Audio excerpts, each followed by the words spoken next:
petit d, nous allons voir l'exemple de quelques résolutions d'équations du second degré. Dans notre premier exemple, on va résoudre x carré moins 2x plus 1 égale à 0. On va tout simplement calculer notre discriminant delta qui vaut b carré moins 4ac.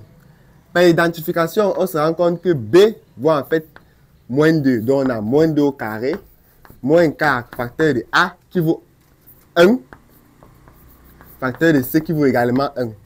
On a un delta qui vaut 0. Du coup, notre solution est tout simplement moins b sur 2a. Étant donné que b c'est moins 2, moins b lui vaut plutôt 2 sur 2 facteur de 1 qui vaut 1. Au deuxième exemple, il faut résoudre x carré moins x moins 6 égale à 0.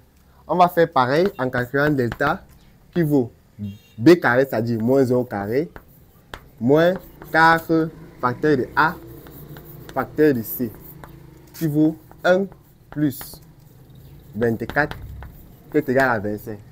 Racine de delta vaut racine de 25, qui vaut 5.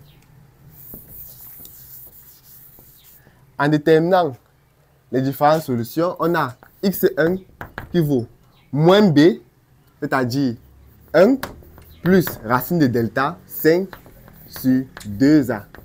Et x2 qui vaut moins b moins racine de delta sur 2a.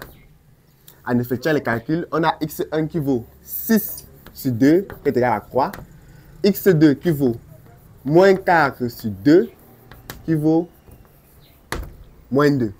Donc, les solutions dans R sont 3 et moins 2. Dans l'exemple 3, il faut résoudre x carré plus x plus 1 égale à 0.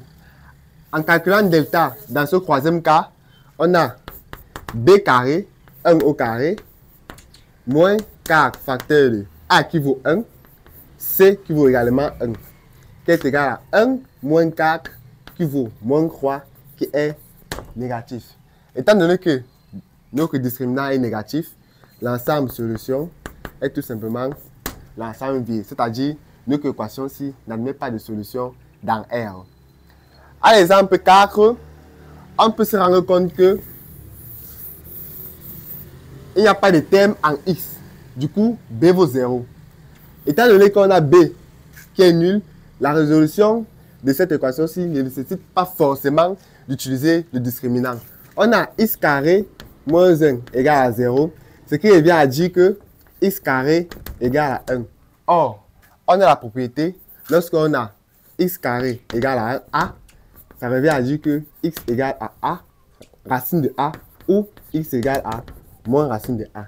Du coup, dans notre exemple, on a x carré qui vaut 1. Du coup, c'est-à-dire x égale à 1 ou x égale à moins racine de 1. C'est-à-dire x égale à 1 ou x égale à moins 1. Donc, lorsque on a une équation du second degré avec soit un b qui est nul, soit un c qui est nul, généralement dans ces cas de figure, la résolution de notre équation ne nécessite pas forcément d'utiliser le discriminant.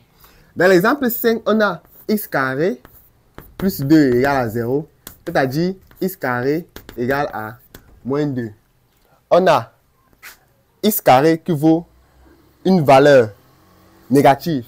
Or, étant donné que le carré d'un nombre dans R ne peut jamais être négatif, l'ensemble solution dans R est l'ensemble vide. À l'exemple 6, on remarque que c'est plutôt C qui est nul.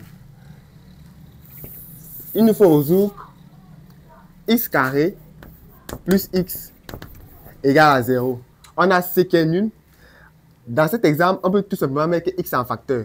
C'est-à-dire, on se retrouve avec x facteur de x plus 1 égale à 0. Lorsque l'on a le produit de deux termes qui est nul, soit l'un des termes se doit être nul, c'est-à-dire x égale à 0 ou x plus 1 égale à 0. Ce qui revient à dire que x se doit être nul ou x est égal à moins 1. Donc, l'ensemble solution est 0, moins 1.